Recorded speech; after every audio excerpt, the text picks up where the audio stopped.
Prof. Arsyad yang Baik, terima kasih. Assalamualaikum warahmatullahi wabarakatuh. Yang kita hormati dan banggakan Pak Dirjen, pengurus yang baru, pengurus update yang baru, dan tentu pengurus update yang lama juga.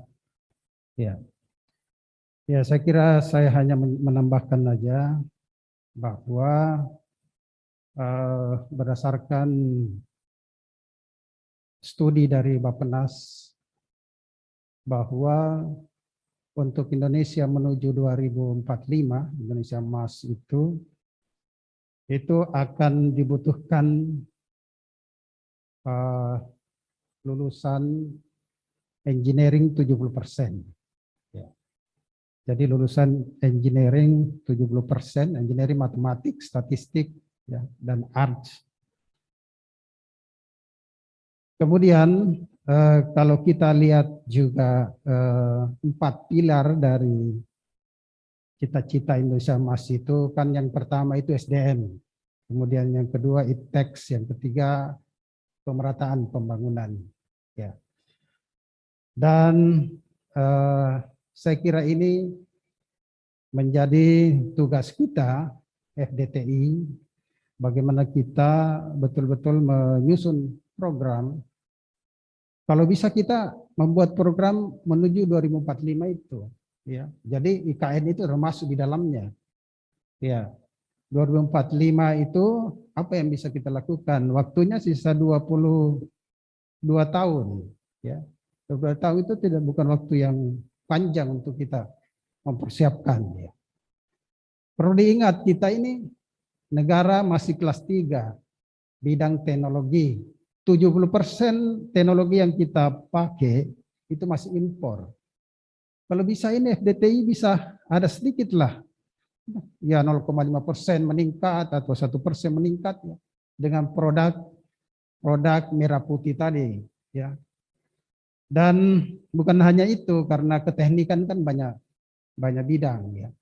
Ya kita harus bisa melihat semua mana yang prioritas. Jadi yang pertama harus dilakukan adalah menginvestigasi mana-mana yang paling prioritas untuk FDTI terlibat langsung. Apalagi tadi Pak Dirjen sudah menyampaikan ada anggaran yang disiapkan ke daerah misalnya apa dan seterusnya.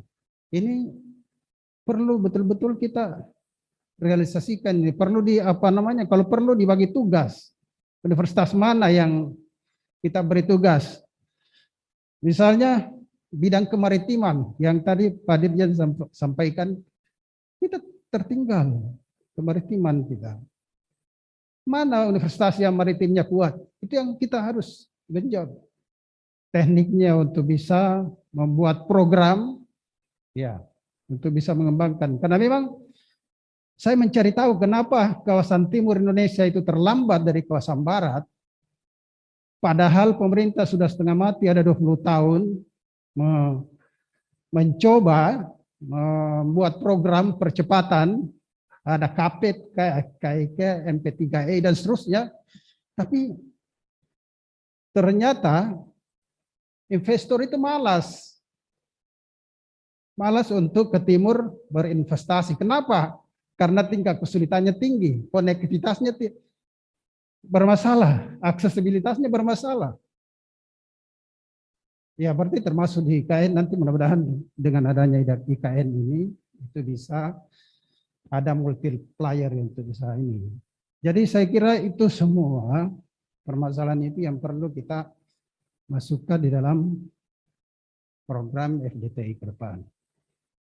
Saya kira itu yang bisa saya sampaikan. Terima kasih. Oke, Bapak Ibu sekalian, sekedar penyampaian, ya. Jadi ada orang bertanya, komposisi penduduk di IKN itu berapa? Jadi sekedar informasi saja, di sana itu Jawa 35%, Sulawesi sekitar 30%, dan sisanya adalah Kalimantan.